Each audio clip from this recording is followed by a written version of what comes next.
Samantha Ruth प्रभु ने हाल ही में अपने जीवन के सबसे कठिन दौर के बारे में खुलकर बात की। उन्होंने बताया कि 2021 में अभिनेता नागा चैतन्य से तलाक और 2022 में मायोसाइटिस नामक ऑटोइम्यून बीमारी के निदान के बाद उन्होंने 1 साल तक गहरे मानसिक संघर्ष का सामना किया। इस अवधि को उन्होंने एक अंतहीन गर्त के रूप में वर्णित किया, जहां उन्हें लगा कि कुछ भी सही नहीं हो रहा है और कोई समाधान नहीं मिल रहा है। एक साक्षात्कार में समांथा ने कहा, मुझे याद है कि एक बार मैं उस बिंदु पर पहुंच गई थी जहां मैंने सोचा, बस मैं अब और नहीं कर सकती। मेरे मन में सबसे बुरे ख्याल आ रहे थे।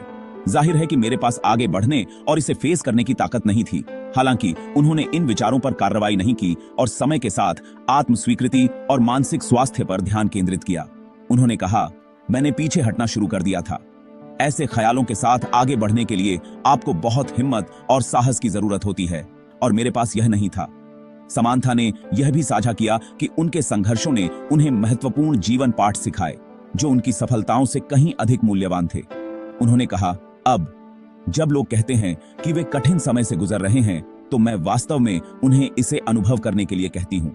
इससे हमेशा कुछ सीखने को मिलता है और सुरंग के अंत में रोशनी होती है। यह मेरी सफलता नहीं थी जिसने मुझे सबक सिखाया, बल्कि मेरी असफलताओं और संघर्षों ने। समांथा की यह ईमानदार स्वीकारोक्ति मानसिक स्वास्थ्य के महत्व और व्यक्तिगत संघर्षों के प्रति जागरूकता बढ़ाने में सहायक है। उनकी कहानी उन सभी के लिए प्रेरणा है जो कठिन समय से गुजर रहे हैं, यह दिखाते हुए कि आत्म स्वीकृति और धैर्य से अंधेरे समय को पार किया जा सकता है।